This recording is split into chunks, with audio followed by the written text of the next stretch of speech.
Hello friends, mission IAS में आपका स्वागत है। आज हम मिशन आईएएस के 10th एंड 11th जनवरी वाले डेली करंट अफेयर्स डिस्कस करेंगे। So friends, let's move to the first article. Basically NASA ने 2 हेलियोफिजिक्स मिशन को अप्रूव किया है to explore sun and earth aurora. हम जानेंगे अर्थ ऑरोरा क्या होता है।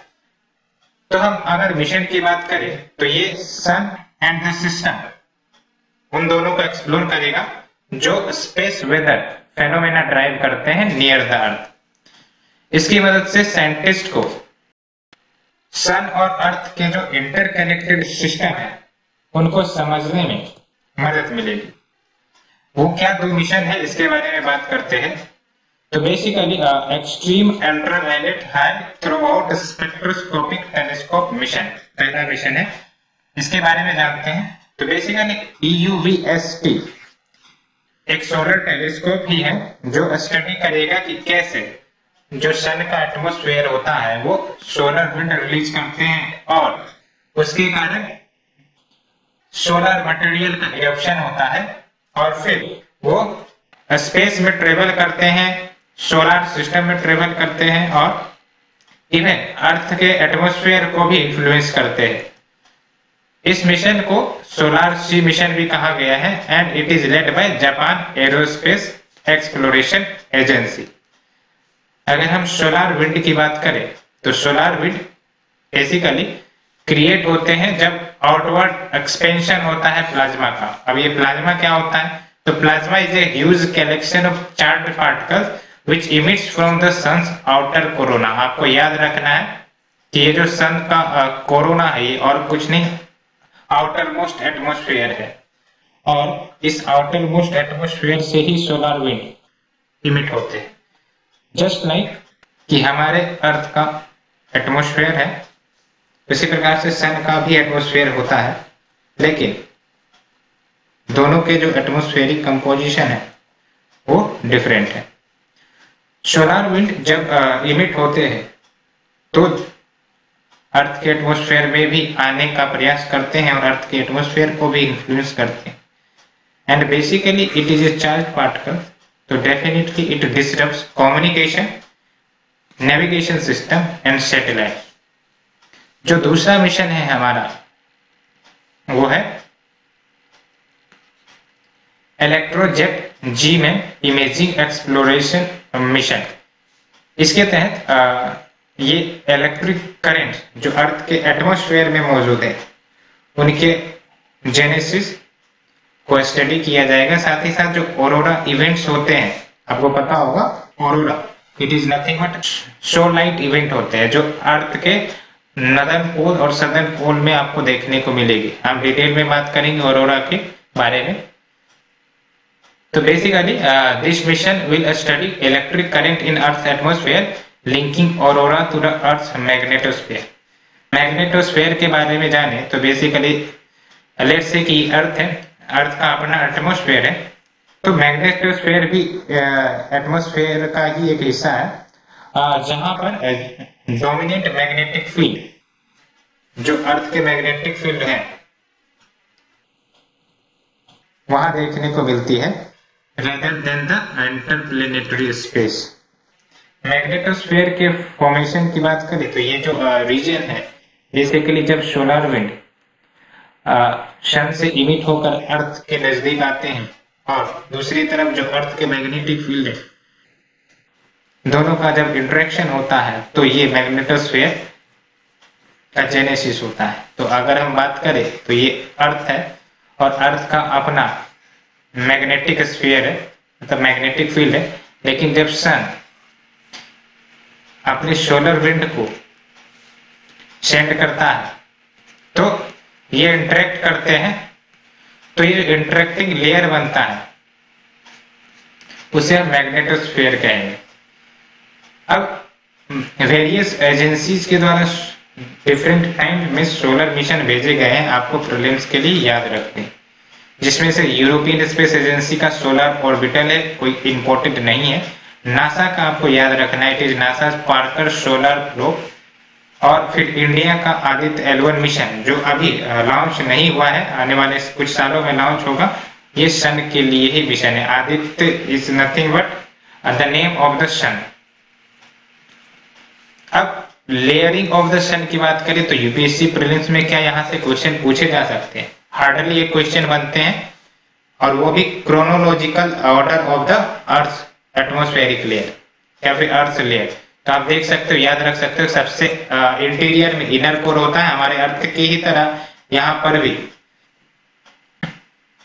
लेयर फॉर्म में डिवाइडेड है। तो सबसे पहला इनर कोर, उसके बाद रेडिएटिव जोन जहां पर रेडिएशन हैवी इमिट होते हैं और उसके कारण जो कन्वेक्शन रिलीज होता है। उसके बाद सब सरफेस फ्लोज, फोटोस्फेयर, क्रोमोस्फेयर, फिर कोरोना। आपको क्या याद रखना है? इनर कोर सबसे इंटीरियर में होते हैं, उसके बाद फोटोस्फेयर, उसके बाद क्रोमोस्फेयर, उसके बाद कोरोना आउटर सरफेस लेयर है सन, और corona is responsible for genesis of solar wind.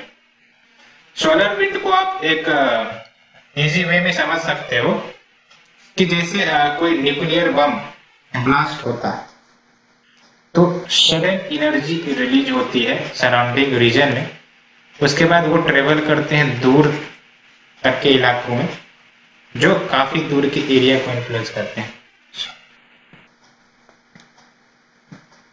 Solar wind is something like that. जब कॉम्प्लेक्स रिएक्शन सन के एटमॉस्फेयर में होते हैं, because sun atmosphere is unstable and it hardly composed of helium and hydrogen. तो उनके reaction के कारण एक प्रकार से सोलर विंड ओरिजिनेट होते हैं। ऑरोरा के ऊपर क्वेश्चन यूपीएससी ने पूछा है, हम जानेंगे कि क्या मतलब होता है ऑरोरा का। तो बेसिकली ऑरोरा ये जो लाइट इवेंट कह सकते हो आप, जैसे शोकेज लाइट होता है ना, उसी प्रकार से ऑरोरा इज लाइट इवेंट जो आपको हायर लैटिट्यूड में देखने को मिलेंगे। अब इसके कारण क्या होते हैं? तो basically it is caused by the interaction of energetic particles, electron and protons, जो सोलर विंड की तरफ से आते हैं with atoms of the upper atmosphere, जो अर्थ के होते हैं। तो अगर ये सन है और ये सन है और ये अर्थ है, सन ने सोलर फ्लेयर भेजे हैं, यानी कि सोलर विंड भेजे, और अर्थ का ये एटमॉस्फेयर है, ये मैग्नेटिक फील्ड भी है अर्थ का। तो जब ये आएंगे तो because of the presence of earth magnetic field, ये जो अर्थ का मैग्नेटिक फील्ड है वो एक प्रकार से प्रोटेक्टिव शील्ड की तरह काम करता है, जिसके कारण जो हार्मफुल सोलर विंड है वो अर्थ के इंटीरियर में नहीं पहुंचते। तो यहां से वो डिफ्लेक्ट हो जाएंगे, इधर से भी डिफ्लेक्ट हो जाएंगे, और ये फिर जो मैग्नेटिक पोल्स है हमारे, यानी कि आपको पता होगा कि earth act as a bar magnet, और इसका अपना नॉर्थ मैग्नेटिक पोल और साउथ मैग्नेटिक पोल होता है। तो ये सोलर विंड जो आते हैं वो नॉर्थ मैग्नेटिक पोल और साउथ मैग्नेटिक पोल में एक प्रकार से कंज्यूम हो जाते हैं, और जब ये कंज्यूम होते हैं तो इसी फेज में जो चार्ज पार्टिकल्स होते हैं वो इंटरेक्ट करते हैं जो हमारे एटमॉस्फेयर के जो एटम्स हैं उनसे, जिसके कारण आपको लाइटनिंग देखने को मिलती है, एनर्जी रिलीज होते हुए दिखती है। That's why ये लोअर लैटिट्यूड में नहीं देखने को मिलता है, क्योंकि जो सारे के सारे सोलर विंड है वो पोल्स की तरफ कंसंट्रेट होके वो अर्थ के इंटीरियर में चले जाते हैं, thus protecting the earth and the earth's surface from the harmful UV radiation and the solar winds। तो होप आपको समझ में आई होगी। तो ऑरोरा जो नॉर्दर्न हेमिस्फीयर में देखने को मिलता है, that is higher latitude of the northern hemisphere. आप देख सकते हो aurora occurs primarily in high latitude of both the hemisphere। तो aurora in the northern hemisphere, इसको ऑरोरा बोरियोलिस कहते हैं, ऑरोरा पोलारिस कहते हैं, नॉर्दर्न लाइट्स भी कहते हैं। अब सदर्न हेमिस्फीयर में इसको ऑरोरा ऑस्ट्रेलिस कहते हैं। आप कैसे याद रखने, सदर्न हेमिस्फीयर में ऑस्ट्रेलिया होता है, सो ऑस्ट्रेलिस, और दूसरा आपको याद ऑटोमेटिकली रह जाएंगे, और इसको सदर्न लाइट्स भी कहते हैं। So friends, let's move to the next article. It is about Jammu and Kashmir। जहां हैवी स्नोफॉल के इवेंट को स्टेट स्पेसिफिक नेचुरल कैलामिटी के रूप में डिक्लेयर कर दिया गया। आप हमें बताइए कि Jammu and Kashmir along with हमारे देश में कितने टोटल यूटीज हैं और कितने यूटीज ऐसे हैं जहां पर उनकी अपनी स्टेट असेंबली है, यानी कि लेजिस्लेटिव असेंबली है। कमेंट सेक्शन में आप हमें बताइए। तो क्या इंपॉर्टेंट न्यूज है इसके बारे में बात करेंगे। तो इससे पहले हैवी स्नोफॉल को नेचुरल कैलामिटीज के कैटेगरी में या लिस्ट में नहीं इंक्लूड किया गया था under the state disaster response force norms, यानी कि ये जो SDRF नॉर्म्स है इसके तहत heavy snowfall was not considered as a natural calamities because of that जो भी रिलीफ पैकेजेज और एक्स ग्रेविया डैमेज के लिए रिलीज की जाती थी या डिस्पर्स की जाती थी वो डिस्ट्रिक्ट के जो डिस्ट्रिक्ट मैनेजमेंट अथॉरिटीज है उनके पास नहीं पहुंच पाते थे। तो ये कंटेक्स्ट है। डिजास्टर मैनेजमेंट एक्ट 2005 इसके तहत दो फंड क्रिएट किए गए थे। The one is at the national level जिसको हम नेशनल डिजास्टर रिस्पांस फंड कहेंगे और दूसरा SDRF यानी कि फंड एट स्टेट लेवल, और हर स्टेट्स में ये बनाए गए हैं। और ये जो फंड है बनाए इसलिए गए थे कि अगर कोई नोटिफाइड डिजास्टर आता है तो इस पैसे का इस्तेमाल रेस्क्यू और रिलीफ के लिए किया जाए। क्या डिजास्टर्स SDRF के तहत कवर्ड है? तो cyclone, drought, earthquake, fire, flood, tsunami, hailstorm, landslide, avalanche, cloud burst, paste attack, Frost and cold waves, ये सब डिजास्टर के कैटेगरी में आते हैं। एक इंपॉर्टेंट बात आपको बता दूं कि UPSC प्रीलिम्स में अगर इस प्रकार के क्वेश्चन आते हैं which of the following constitutes notified disaster, तो आपको आंसर 99% केसेस में वो लोग तय होगा। डिजास्टर मैनेजमेंट एक्ट 2005 के ही तहत ये कहा गया है कि जो स्टेट गवर्नमेंट के जो SDRF है जो सेटअप किए गए वो सेपरेटली 10% ऑफ देयर फंड्स वो यूज कर सकते हैं लोकल डिजास्टर्स के लिए। लोकल डिजास्टर्स का मतलब ऐसे डिजास्टर जो नोटिफाइड लिस्ट में इंक्लूडेड नहीं है। जैसे आप यहाँ देख लो हैवी स्नोफॉल, इसे भी एक प्रकार से लोकल डिजास्टर की कैटेगरी में डाला जा सकता है क्योंकि ये इस कैटेगरी में नहीं आता। यहाँ पर आप देख सकते हो हैवी स्नोफॉल की कैटेगरी है ही नहीं। तो एक प्रकार से स्टेट को फंड यूज करने की परमिशन देता है but with A limited extent. 2018 में सेंट्रल गवर्नमेंट ने जो कंट्रीब्यूशन है SDRF में उसे इनहेंस कर 90% कर दिया गया था और सारे स्टेट्स के कंट्रीब्यूशन 10% हो गए थे SDRF में। दैट्स व्हाई सेंट्रल गवर्नमेंट को ये पावर है कि वो डिक्टेट करे स्टेट गवर्नमेंट को कि वो कितने फंड इस्तेमाल कर सकते हैं लोकल डिजास्टर के लिए।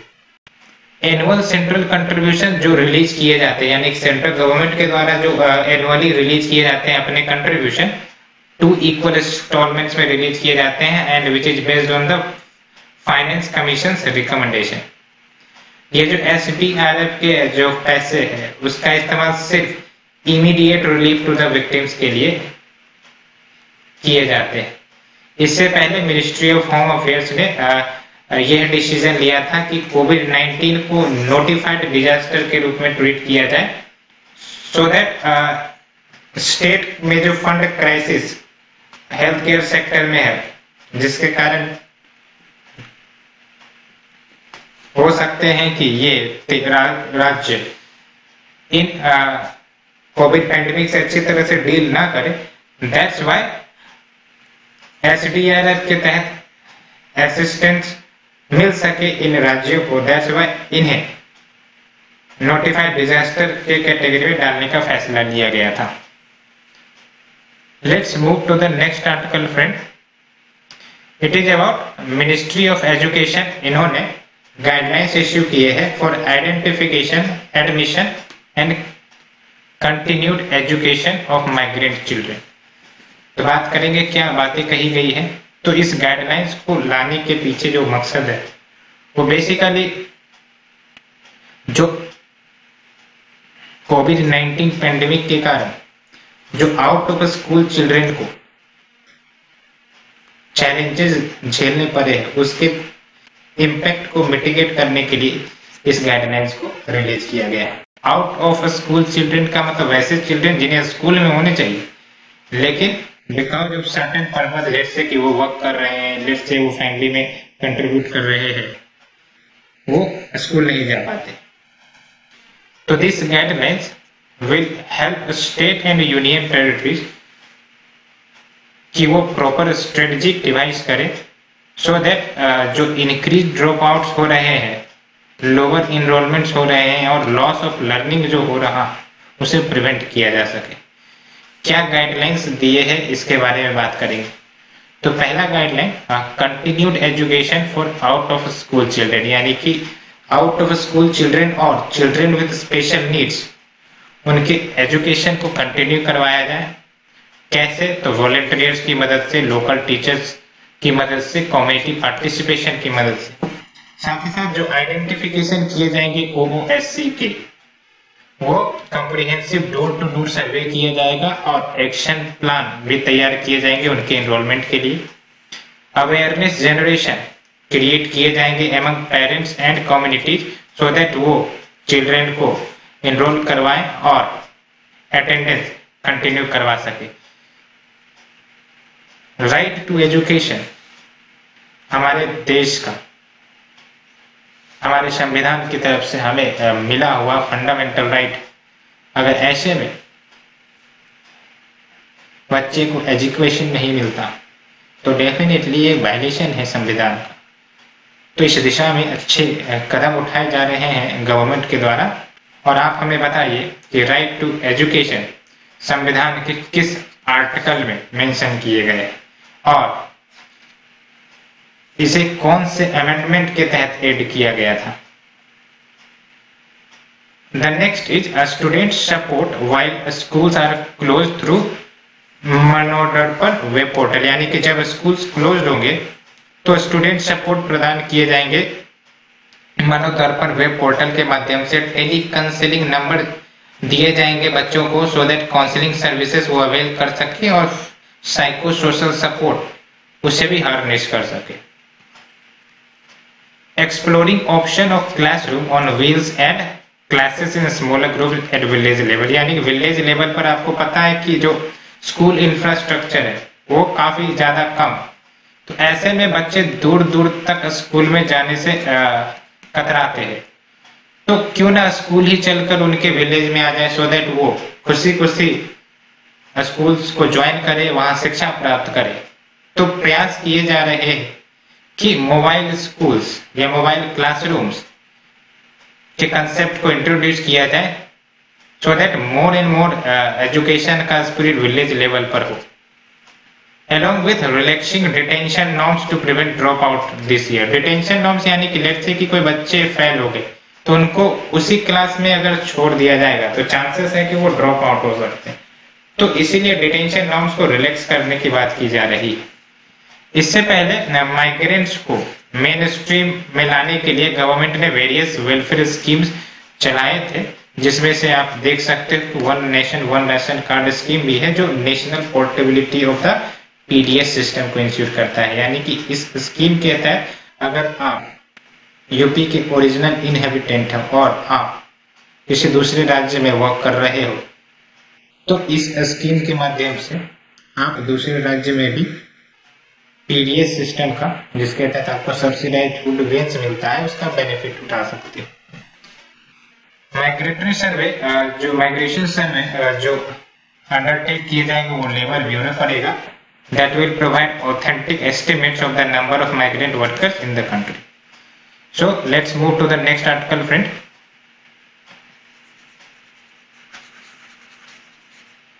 It is about World Economic Forum, इन्होंने Indian cities in the post pandemic world report जारी किए हैं।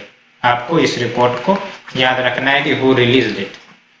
तो क्या हाईलाइट रहे हैं इस रिपोर्ट में? तो रिपोर्ट में कहा गया है कि जो इंडिया का मोस्ट प्रेसिंग अर्बन चैलेंजेस है इसे हाईलाइट किए गए हैं एंड इट हैज बीन एक्सैजरेटेड, यानी कि और समस्या बढ़ गई है because of the covid pandemic and also provides insights for translating the lessons learned from the pandemic into an urban reform agenda. तो कुछ सजेशन भी प्रदान करते हैं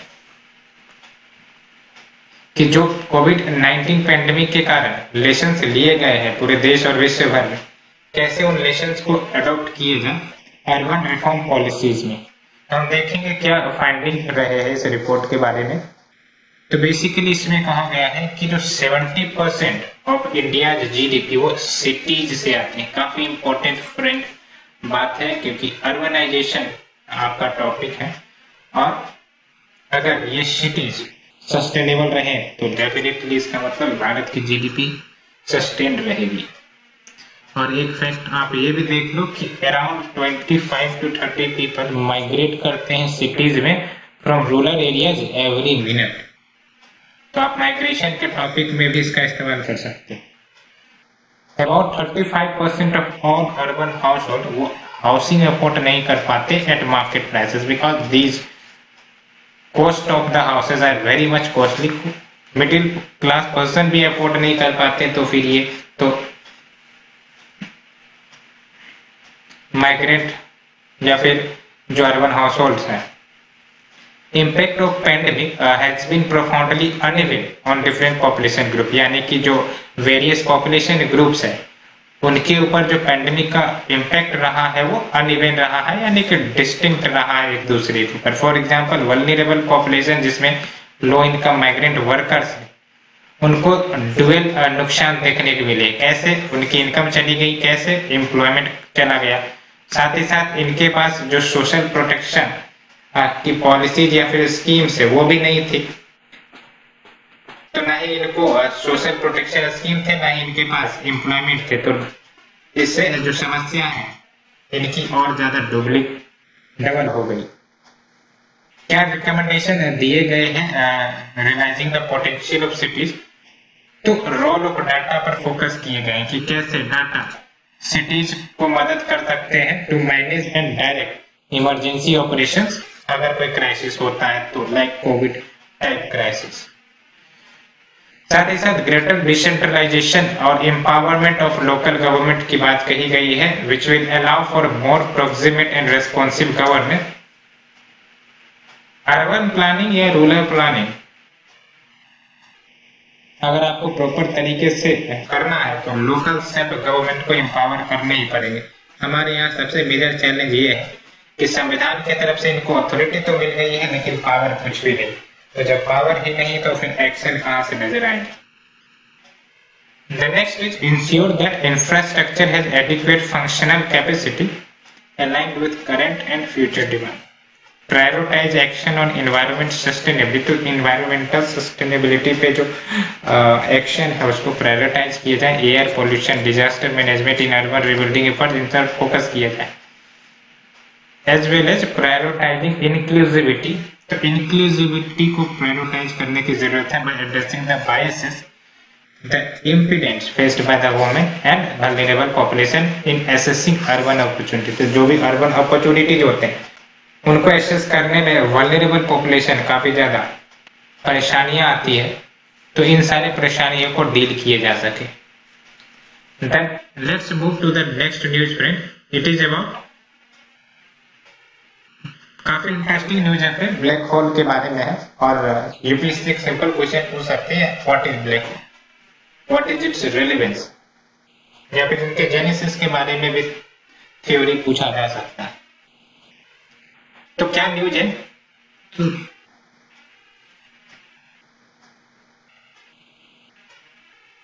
तो basically super massive black hole वो मिसिंग है जिसके कारण एस्ट्रोनॉमर्स भी शॉक में पड़ गए हैं कि एनिमल मिस हो सकते हैं, ह्यूमंस मिस हो सकते हैं, फ्लाइट मिस हो सकती है, ब्लैक होल भी मिस हो सकती है, ये नहीं पता था। सुपर मैसिव ब्लैक होल की बात करें जिसके मिसिंग रिपोर्ट लिखाए गए हैं, इसे एवेल गैलेक्सी के सेंटर में होना चाहिए था, लेकिन वो वहां पर है ही नहीं, तो कहां चला गया, आगे बात करते हैं, धैर्य रखिए थोड़ा। इसको जानने से पहले सबसे पहले ये जानिए कि कोई भी गैलेक्सी होती है, स्पेस में गैलेक्सी बिलियंस मिलियंस गैलेक्सीज है, लेट्स से ये गैलेक्सी है, तो हर गैलेक्सी के सेंटर में एक ब्लैक होल होता है। फॉर एग्जाम्पल हमारी जो मिल्की वे गैलेक्सी है उसके भी सेंटर में एक ब्लैक होल है जिसका नाम है सैगिटेरियस ए, और ये आपको याद रखना है। तो साइंटिस्ट ने इस गायब होने के रीजन को बताने का एक प्रकार से प्रयास किया है। उन्होंने कहा है कि ये जो मिसिंग ब्लैक होल है उसके पीछे कारण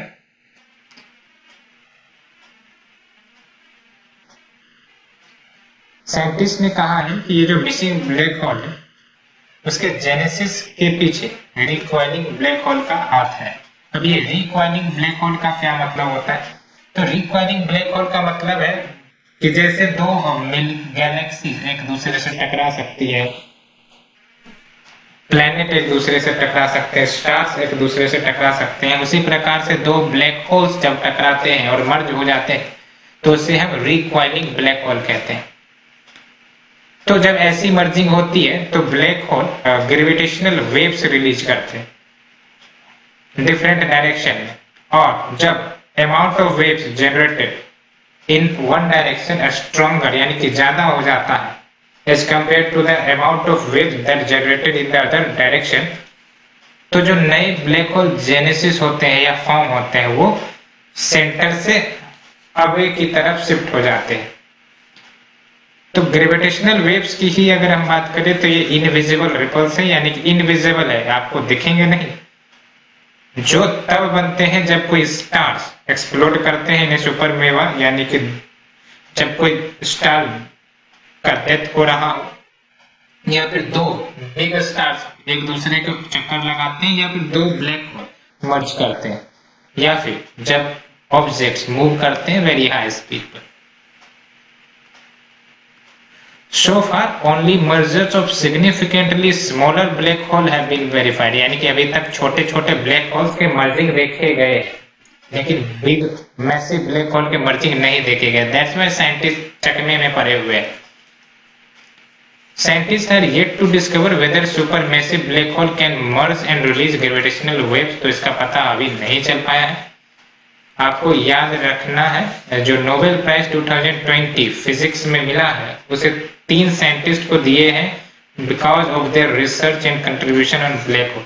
तो प्रीलिम्स के लिए आप क्वेश्चन एक्सपेक्ट कर सकते हो ब्लैक होल्स के ऊपर, एंड जो नोबेल प्राइज विनर्स है उनके ऊपर। ब्लैक होल के बारे में तो मैंने बात ही नहीं किया। तो black hole basically refers to a point in space जहां matter is so compress, density एक प्रकार से उस रीजन की इनफाइनाइट होती है और वो एक पॉइंट पर कंसंट्रेटेड होते हैं। आप कल्पना कर सकते हो जो बिग बैंग इवेंट होने से पहले जो पॉइंट में एनर्जी कंसंट्रेटेड थे उससे, and it is all because of strongest gravity field जहां से लाइट भी एस्केप नहीं कर सकती। ब्लैक होल मोस्टली स्केलर यानी कि mass ranging between a few and tens of solar masses, और सुपर मैसिव भी हो सकते हैं यानी कि mass ranging from hundred of thousands to billions of solar masses.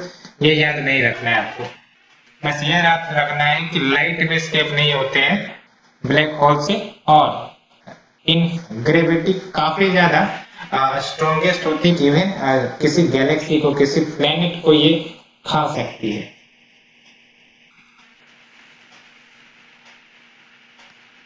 तो आप देख सकते हो ये ब्लैक होल के स्ट्रक्चर दिखाए गए हैं। ये है आपका ब्लैक होल का structure. It is looking similar to cyclone, जहां पर सिंगुलैरिटी देखने को मिलेगा। सिंगुलैरिटी यानी कि जो सेंटर है ब्लैक होल का, जहां matter has collapsed in a region of infinite density.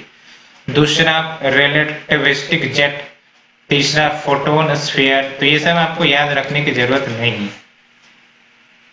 Let's move to the shorter news friends. It is about prepacks under insolvency and bankruptcy code. As per the report, government IBC को amend करने के बारे में सोच रही है कि वो प्री-पैक सिस्टम को इंट्रोड्यूस करे as a resolution mechanism. Prepack का क्या मतलब हुआ? जो आईबीसी में इंट्रोड्यूस करने का प्रयास किया जा रहा है। तो basically it is an agreement for resolution of the डेब्ट ऑफ ए डिस्ट्रेस्ड कंपनी, यानी कि अगर कोई डिस्ट्रेस्ड कंपनी है, उन्होंने लोन ले रखे हैं, डेब्ट में है, तो उनके डेब्ट का रिजोल्यूशन किया जाए through an agreement between secured creditors and investors instead of public bidding process. तो पब्लिक बिडिंग प्रोसेस के माध्यम से उसके डेब्ट का सॉल्व न किया जाए, बल्कि जो सिक्योर्ड क्रेडिटर्स और इन्वेस्टर्स, उनके बीच एग्रीमेंट करवाकर डेब्ट को रिजॉल्व किया जाए। प्री-पैक में क्या होगा? Incumbent management retains control of the company until A final agreement is reached. IBC के तहत अभी क्या होता है, जो कंट्रोल है वो ट्रांसफर कर दिए जाते हैं from the incumbent management to an insolvency professional, जिसके कारण डिसरप्शन देखने को मिलते हैं बिजनेसेस में। तो ऐसे डिसरप्शन ना हो, बिजनेस कंटिन्यू रहे जब तक सॉल्यूशन ना हो, इसके लिए ये रिफॉर्म किए जा रहे हैं। Let's move to the next article. It is about legal entity identifier. तो आरबीआई ने डिसाइड किया है कि लीगल एंटिटी आइडेंटिफायर को इंट्रोड्यूस किया जाए सारे पेमेंट ट्रांजेक्शंस के ऊपर if the transaction values 50 crore and above undertaken by the entities, यानी कि non individuals under RBI run centralised payment system from April 1। तो एलईआई का क्या मतलब होता है? तो ये 20 डिजिट नंबर होते हैं जो पार्टीज कोई यूनिकली आइडेंटिफाई करने में मदद करते हैं to financial transactions world wide. Bharat में एलईआई ऑब्टेन किए जा सकते हैं legal entity identifier India limited के द्वारा, रिकॉग्नाइज्ड एज एन इश्यू है, यानी कि एलईआई यही इश्यू करते हैं by RBI under the payment and settlement system act 2007। The next article is about RBI's direction on risk based internal audit framework. तो basically RBI ने बैंक से कहा है to ensure that internal audit function has sufficient authority, stature, independence and resources within a bank so that वो RBI risk based internal audit carry out करे with objectivity. Objectivity यानी कि उसमें कोई पैमानी डिस्क्रिपेंसीज ना हो, सो दैट भविष्य में बैंकों के जो credit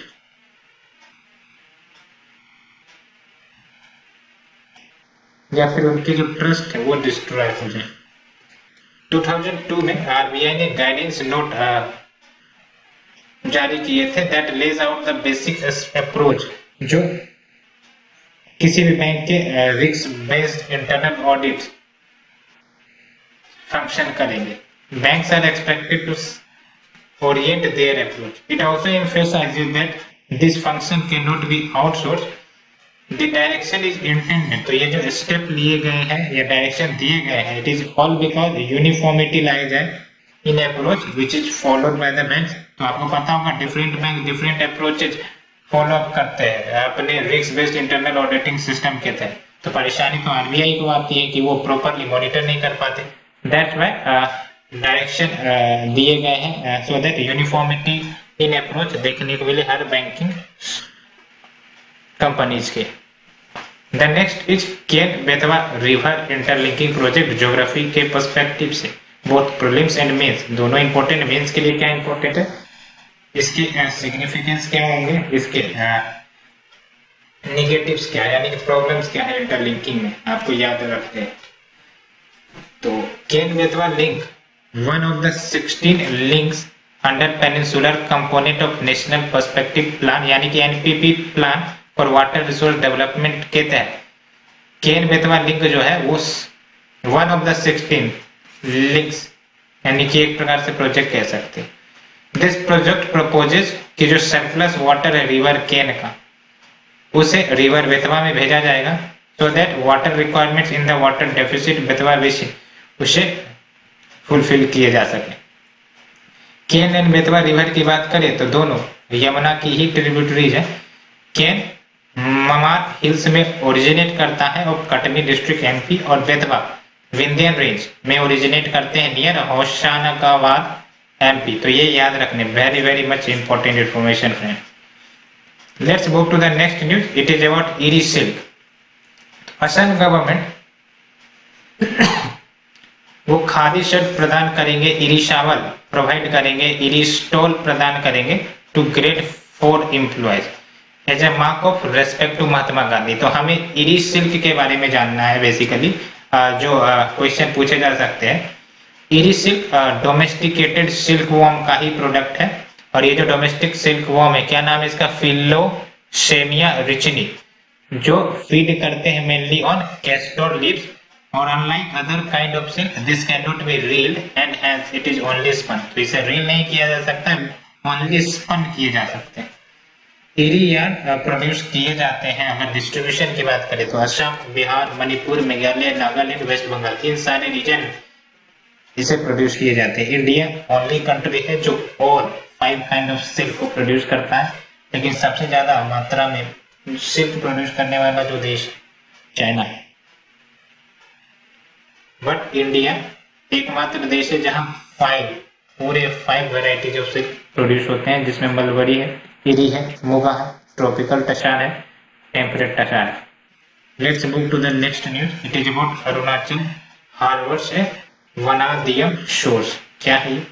for the first time promising concentration of vanadium मिले हैं इन द दीपू एंड तमाम। अरुणाचल प्रदेश में है ये दीपू और तमाम, वहीं पर वनेडियम के कंसंट्रेशन मिले हैं।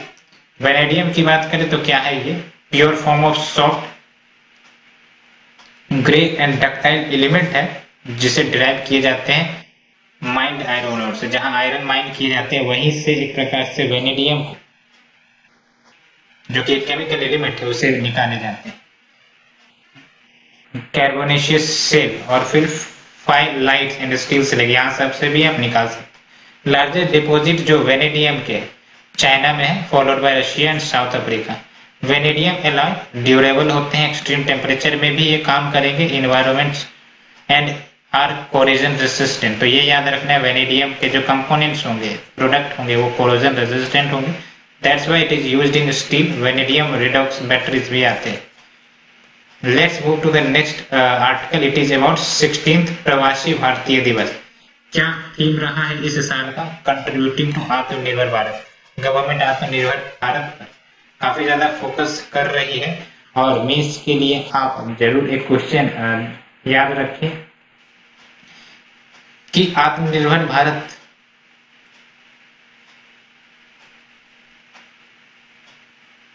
बनाने के लिए इन प्रवासी भारतीय का क्या रोल हो सकता है। तो it is celebrated on January 9 every year since 2003। It was on this day. तो क्यों सेलिब्रेट किए जाते हैं? तो बेसिकली 9 जनवरी का ही वो दिन था, 1915 वो ईयर थी जब महात्मा गांधी भारत लौटे थे from South Africa and led India freedom struggle. Significance क्या है? दिस कन्वेंशन एक प्लेटफॉर्म प्रदान करते हैं ओवरसीज इंडियन कम्युनिटी को, कि वो गवर्नमेंट ऑफ द डे यानी कि इंडियन गवर्नमेंट के साथ एंगेज कर सकते हैं, पीपल ऑफ इंडिया के साथ एंगेज कर सकते हैं, और अपने एंसेस्टर्स के साथ एंगेज कर सकते हैं, जो भारत गवर्नमेंट के जो ऑब्जेक्टिव्स हैं, that is development and growth, उसमें ये बेनिफिट प्रदान कर सकते हैं। सो फ्रेंड्स, ये थी हमारी आर्टिकल। होप आप लोगों को पसंद आ रही होगी, और अगर पसंद आ रही है तो प्लीज लाइक शेयर सब्सक्राइब जरूर करें। Thanks friend, thank you very much.